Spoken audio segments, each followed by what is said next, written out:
Jumpa lagi di Vestok, channel yang membahas mengenai keuangan, bisnis, dan juga investasi. Terima kasih pada teman-teman yang sudah klik video ini untuk kita membahas bedah emiten bareng Vestok dengan ticker code ELSA. Bagi teman-teman yang baru join, silahkan langsung klik subscribe karena nanti tiap minggu kita akan bahas mengenai emiten-emiten yang ada di Bursa Saham Indonesia. Mungkin di sini kita langsung saja untuk masuk ke pembahasan ELSA ya teman-teman ya. Seperti yang kita ketahui, PT El Nusa Tbk atau dengan kode ELSA adalah perusahaan yang dimiliki oleh negara melalui PT Pertamina Hulu Energi.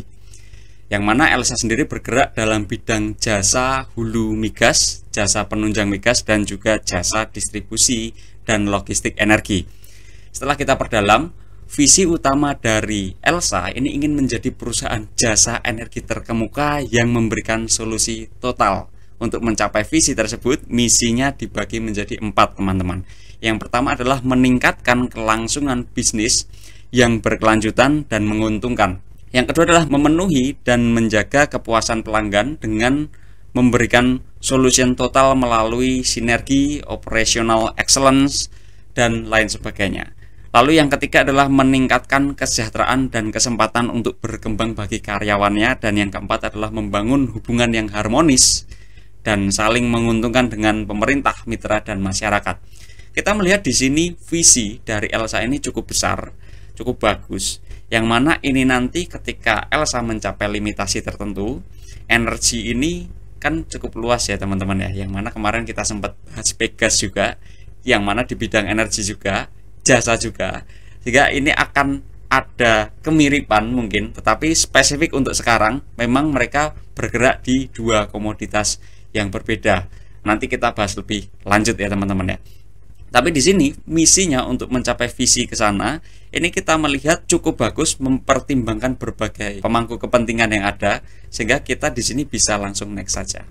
Untuk pencapaian perusahaan si ELSA, El Nusa ini didirikan pada tahun 1969 dengan nama PT Elektronika Nusantara, yang mana berarti perusahaan telah berjalan operasional itu lebih dari 54 tahun. Dan revenue pada tahun 2022 akhir itu sekitar 12,3 triliun rupiah dengan laba berjalan itu sekitar 378 miliar rupiah. Kita bisa next. Untuk pemilik perusahaan ELSA setelah kita ketahui di sini ada PT Pertamina Hulu Energi sekitar 51,10% dan sisanya di masyarakat serta institusional lainnya di 48,90%. Ini tidak ada perbedaan komposisi kepemilikan saham dari 2022 kuartal 4 ke 2023 kuartal 3. Yang mana PT Pertamina Hulu Energi ini menjadi pemilik dan pengendali dari ELSA. Kalau kita lihat, PT Pertamina Hulu Energi ini menjadi salah satu anak perusahaan dari Pertamina ya teman-teman ya, yang mana dimiliki oleh PT Pertamina. Dan PT Pertamina 100% itu dimiliki oleh negara Republik Indonesia. Jadi dengan kata lain ya, ini menjadi salah satu anak dari BUMN ya teman-teman ya, yang mana masih dimiliki oleh negara. Nah, untuk struktur organisasinya di sini dari 30 September 2023 dibandingkan dengan 31 Desember 2022, serta ada informasi tambahan dari Januari 2024 ini terjadi beberapa perubahan ya teman-teman ya. Yang mana yang terbaru di Januari 2024 ini, komisaris utama, komisaris independen, direktur utama serta direktur operasi ini juga berubah, sehingga di komisaris utama sekarang diisi oleh Bapak Nur Endro Buwono, yang mana sebelumnya diisi oleh Bapak Agus Prabowo. Direktur utamanya juga Bapak John digantikan oleh Bapak Bakhtiar.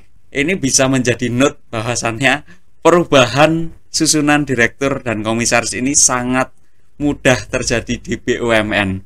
Karena seperti yang kita tahu, ini punya negara juga punya hak untuk mengubah itu.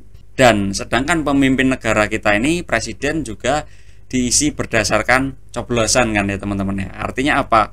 Kalau presidennya ganti ya ini bisa dengan sangat mudah ganti. Bahkan di presiden yang sama pun bisa berganti dengan mudah. Seperti itu ya, ini menjadi note dari sebuah BUMN. Kalau kita next, kita lihat Bapak Nur Endro Buwono, profilnya, dan juga Bapak Bakhtiar. Dan kita di sini informasikan bahwasannya teman-teman juga harus cek jajaran direktur dan komisaris yang lain.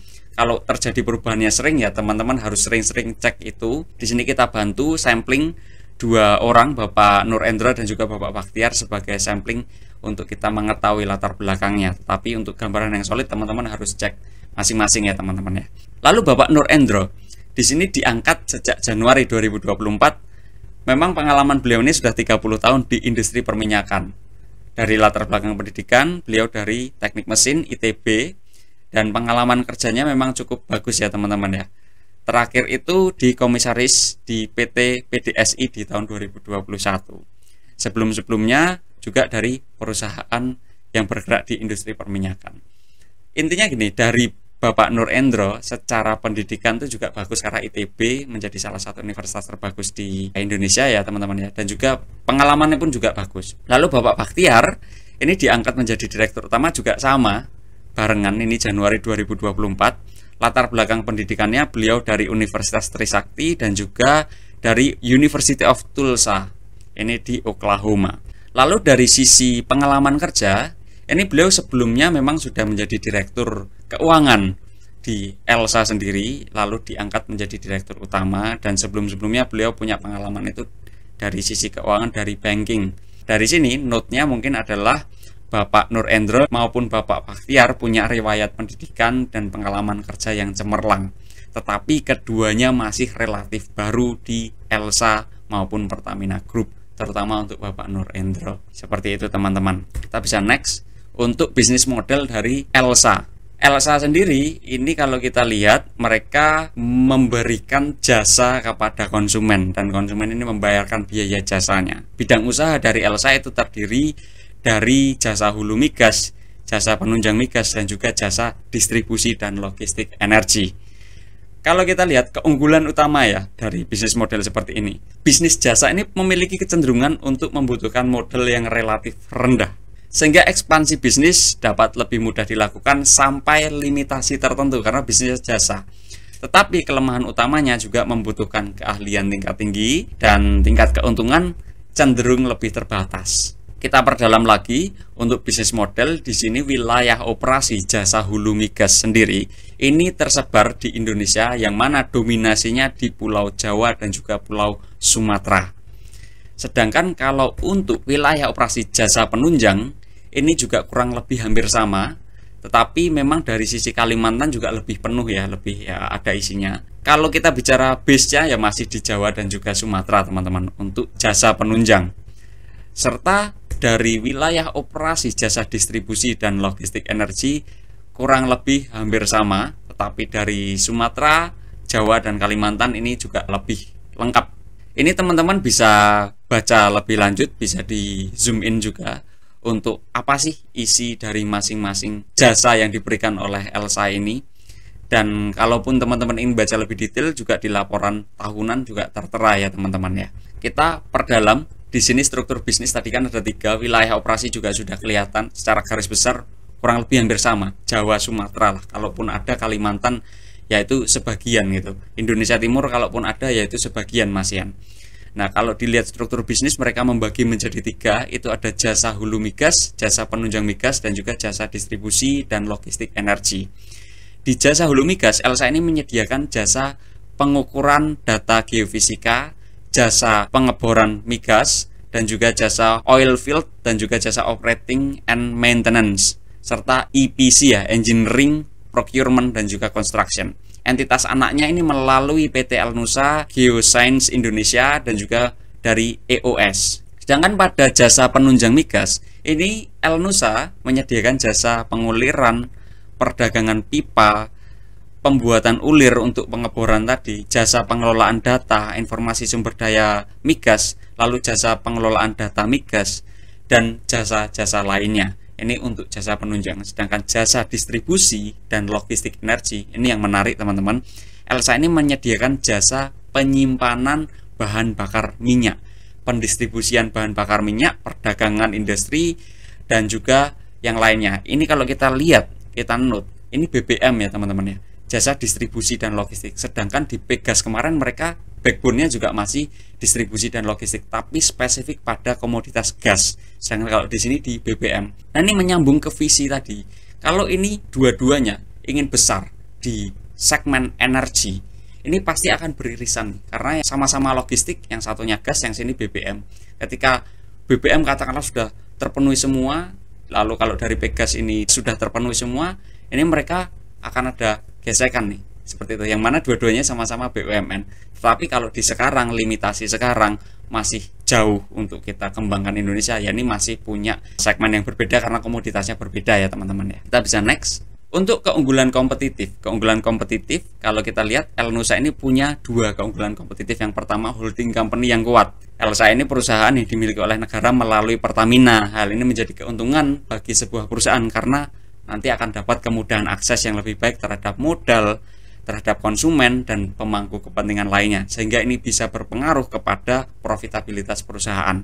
Dan juga yang kedua, kemampuan teknis yang mumpuni. Kita melihat Elsa ini kan bergerak di bidang jasa dan sektor energi, khususnya di migas. Elsa tentu dituntut untuk mempunyai dan memenuhi kemampuan teknis serta punya peralatan yang dibutuhkan. Hal ini membuat Elsa tetap eksis dan mampu memperoleh keuntungan secara konsisten dari para konsumennya, sehingga dengan kemampuan teknis dilengkapi dengan peralatan yang mereka miliki untuk menyediakan jasa, ini yang membuat Elnusa ini masih ada, masih eksis dan bisa memperoleh profit. Ya, sebelum kita lanjutkan, kita informasikan bahwasannya kita sekarang sudah punya program namanya YouTube Membership Fast Talk. Di sini teman-teman bisa cek itu dari channel kami, lalu klik gabung itu ya teman-teman ya. Di situ kita akan menyediakan layanan bedah emiten berdasarkan analisis kita, yang mana nanti teman-teman member ini bisa memperoleh 2 video berarti ya.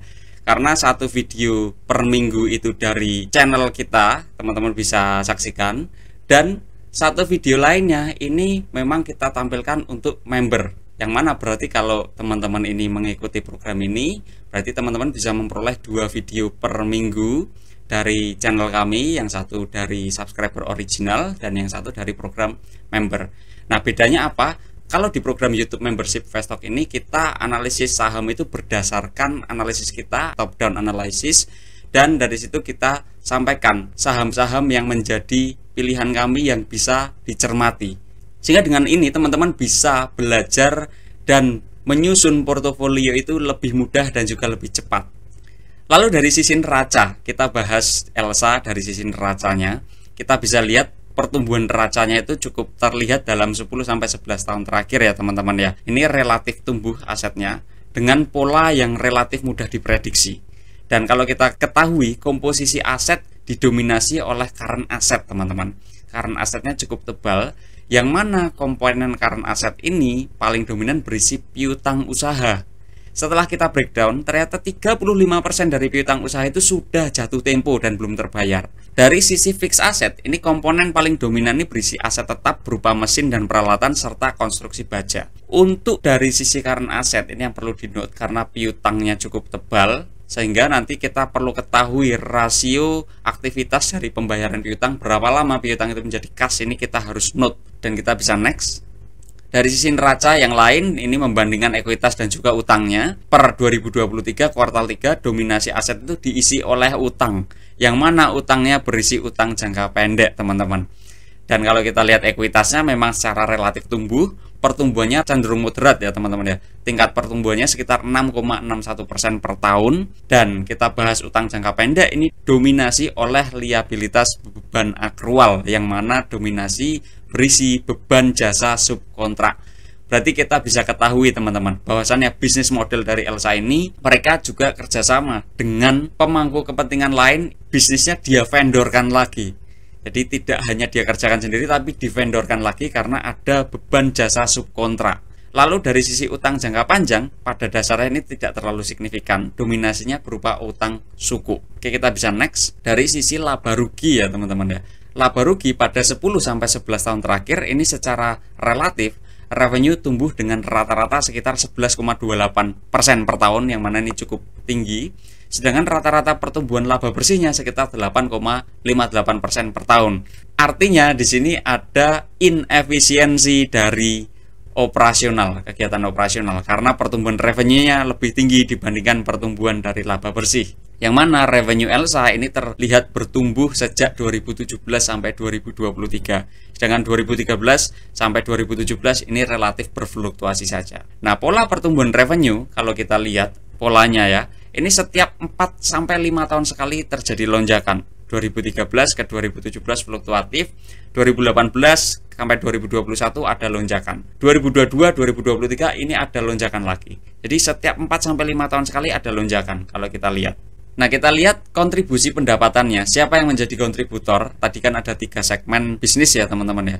Kontributor utama setelah kita cek itu adalah pada segmen jasa distribusi dan logistik energi, serta jasa hulu migas terintegrasi. Ini juga tidak terlalu jauh kontribusinya dalam 10 sampai 11 tahun terakhir.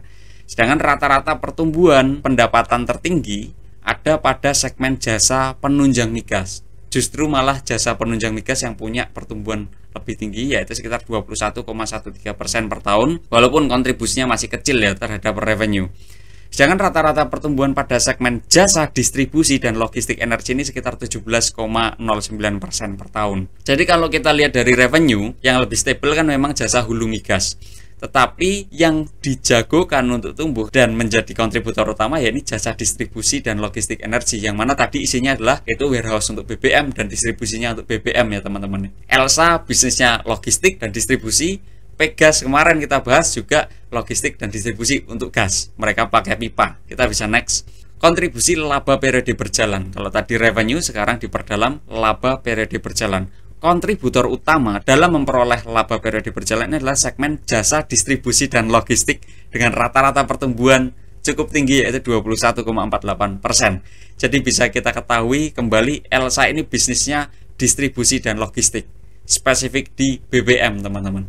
Sedangkan pada segmen jasa hulu migas terintegrasi ini memang memberikan kontribusi yang cukup besar juga, tetapi tidak stable. Jadi jasa hulu migas ini memang bagus, tetapi tidak stable. Jadi kalau kita lihat yang warna biru itu fluktuasinya sangat terasa. Dari tahun ke tahun dia tidak bisa mengenerate laba periode berjalan secara konsisten teman-teman. Sedangkan kalau di jasa distribusi dan logistik energi ini lebih predictable. Kita bisa next. Komponen biaya dan beban. Apa yang menjadi biaya terbesar maupun beban terbesar? Kalau kita lihat ini dihitungnya sampai memperoleh laba periode berjalan ya teman-teman ya. Kontributor terbesar beban dan biaya ini adalah COGS, yang mana mencapai 94%. Ini tinggi sekali, COGS-nya tinggi sekali. Dan setelah kita perdalam, dominasinya itu untuk jasa subkontrak. Jadi mereka tidak bekerja sendiri tapi disubkon kan, divendorkan kepada vendor-vendornya. Ini 31% dari COGS itu untuk jasa subkontrak, dan gaji, upah, serta kesejahteraan karyawan ini sekitar 20% dari COGS dan 14%-nya bahan bakar.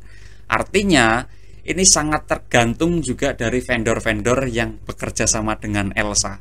Kalau vendor-vendornya ini naikin biaya, artinya kalau supply dari vendor ini kecil, nanti harga bisa naik, akan menggerus keuntungan dari Elsa sendiri. Nah, dari sisi arus kas, ini yang menarik. Arus kas operasi ini selalu bernilai positif, ya ini menjadi salah satu sinyal positif dari bisnis ya teman-teman ya, dan cenderung meningkat. Ini sebetulnya sesuatu hal yang bagus. Serta Elsa ini rutin dalam membeli aset tetap. Kenapa rutin membeli aset tetap? Karena kalau saya lihat ini mereka yang digalakkan tadi adalah logistik dan distribusi, sedangkan logistik dan distribusi butuh aset tetap. Jasanya di sana yang ingin dikembangkan tuh. Hal ini tentu bagus menjadi ekspansi bisnis ya teman-teman ya, terutama untuk memperoleh pendapatan di masa depan. Dan juga Elsa ini rutin dalam membagikan dividen. Sebelum kita lanjut ke pembahasan berikutnya, kita sampaikan juga bahwasannya kita sudah bisa menerima donasi dari teman-teman melalui Super Comment dan juga Super Thanks. Super Comment dan juga Super Thanks ini program dari YouTube yang mana kita sudah bisa gunakan ketika teman-teman ingin berbagi, berdonasi kepada organisasi Vestok Indonesia, yang mana kita sampaikan 100% dari yang teman-teman gunakan itu untuk pengembangan organisasi Vestok Indonesia, yang tentu saja kita gunakan untuk mencapai visi kita, yaitu untuk meningkatkan literasi keuangan dan juga membuka peluang investasi baru. Jadi di sini ketika teman-teman memberikan super thanks maupun super comment, di sini tentu saja teman-teman juga ikut berkontribusi aktif dalam meningkatkan literasi keuangan dan juga membuka peluang investasi baru. Kita masuk ke rasio profitabilitas ya teman-teman ya. Rasio profitabilitas ini dihitung dari operating profit margin, net profit margin, return on equity, dan juga return on asset. Dari grafik yang kita lihat, kita bisa lihat trennya itu memang ada tren penekanan, ada tekanan ya teman-teman ya, terutama dari 2013 sampai 2021. Dan ada perbaikan dari 2021 sampai 2023. Yang mana kalau kita hitung rata-ratanya net profit margin selama 10 sampai 11 tahun terakhir itu sekitar 5,42%, dan rata-rata return on equity dalam 10 sampai 11 tahun terakhir itu sekitar 9,92% per tahun. Ya sebetulnya dari sini cukup moderat, tidak yang rendah banget tetapi ya tidak yang tinggi sekali. Kalau boleh dikategorikan ya ini moderat ke arah rendah teman-teman. Kita bandingkan profitabilitas ini dengan GTBO dan juga MBSS. Alasan kita membandingkan ini karena sektornya sama-sama di energi dan market cap-nya itu tidak terlalu jauh. Kalau kita lihat memang dari sisi return on equity, ELSA cukup tinggi ya teman-teman ya. Tetapi dari average net profit margin ya ini cenderung moderat saja. Apa sih GTBO dan juga MBSS? Nah ini kalau GTBO sendiri bergerak di bidang jasa usaha pertambangan batubara, konstruksi, dan lain sebagainya. Ini teman-teman nanti bisa perdalam ya teman-teman ya. Mungkin kita bisa next. Dari rasio likuiditas ya teman-teman ya. Rasio likuiditas, ini kalau kita lihat trennya ya berfluktuasi saja di level segitu-segitu aja.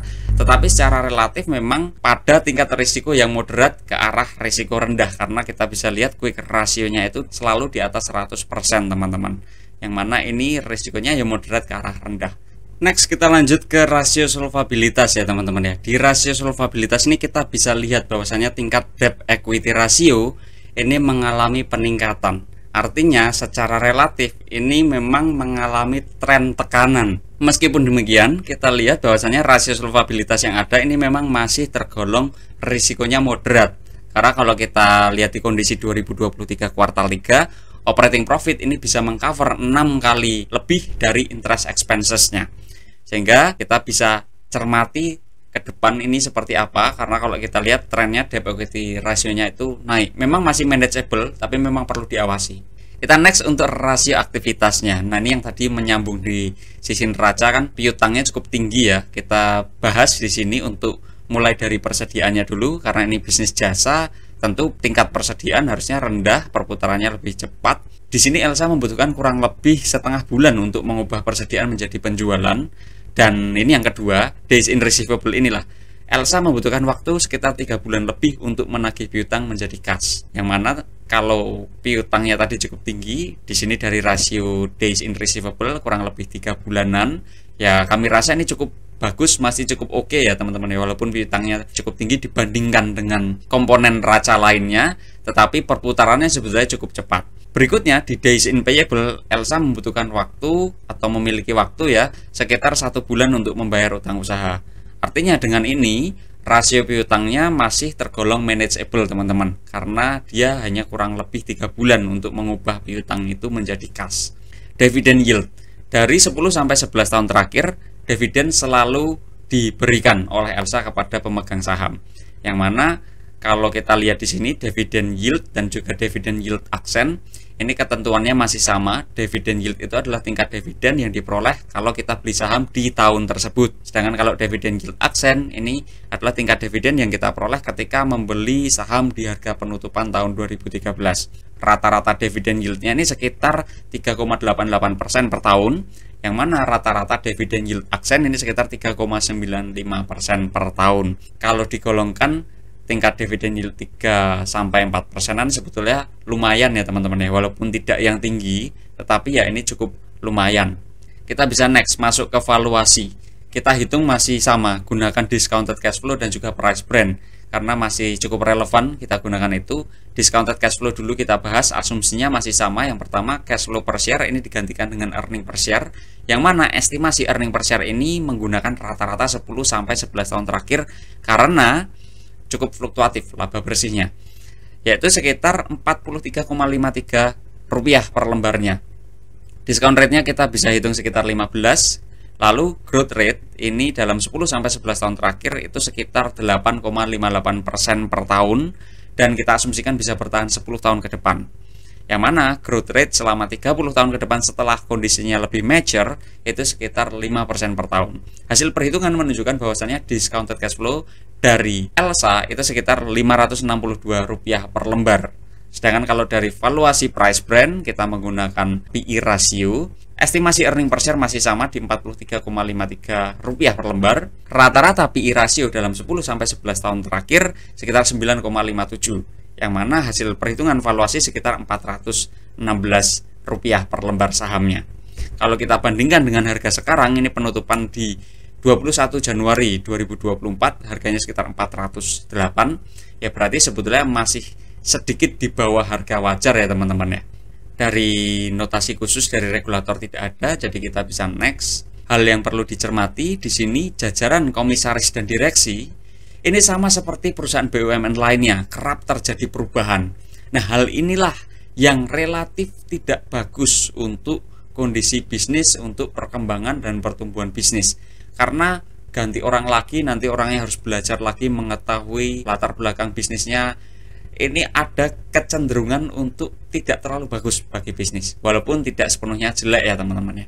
Lalu dari ELSA sendiri ini dapat melakukan pertumbuhan dengan melalui segmen jasa distribusi dan logistik energi, yang mana hal ini akan beririsan dengan Pegas apabila masuk ke komoditas gas. Sehingga dengan ini limitasi ELSA ini pada limitasi tertentu, karena nanti Pegas pun juga ya sama ya teman-teman ya. Karena ketika mereka sudah mature dua-duanya, Pegas sudah mature di gas distribusinya, dan di sini ELSA juga sudah mature pada minyak BBM. Dua-duanya ketika sudah penuh ini pasti akan mencari ke komoditas lainnya dan mereka ada potensi beririsan. Bisa saja sih mereka itu di merger dengan segala macam, skemanya seperti apa, bisa saja. Tetapi kalau kita lihat di kondisi sekarang ya ini ada potensi ke arah sana. Nah, kesimpulan yang bisa kita ambil dari diskusi kita pada siang hari ini yang pertama adalah ELSA ini merupakan perusahaan yang bergerak di sektor energi dengan bisnis utama pada jasa energi migas dan backbone-nya masih pada distribusi dan juga logistik khususnya pada BBM. Yang kedua adalah ELSA memiliki neraca yang cukup moderat dan perlu diperhatikan pada kemampuan membayar utangnya. Kemampuan mencetak laba bersih ini cukup berfluktuasi, tetapi arus kasnya memang cukup positif. Dan di harga saat ini kami rasa ELSA berada sedikit di bawah valuasi bisnisnya.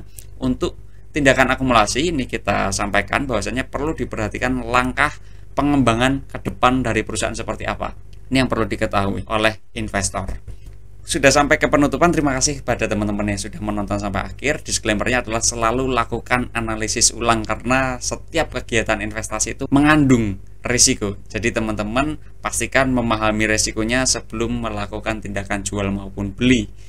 Dan silahkan drop di komen mau dibahas apa, karena nanti dari subscriber original ini kita akan hitung vote video apa yang akan dibahas itu berdasarkan video terbaru ya teman-teman ya. Mungkin ada jeda 3-4 video, tetapi kita hitung vote-nya itu dari video terbaru. Sampai di video selanjutnya, selamat siang.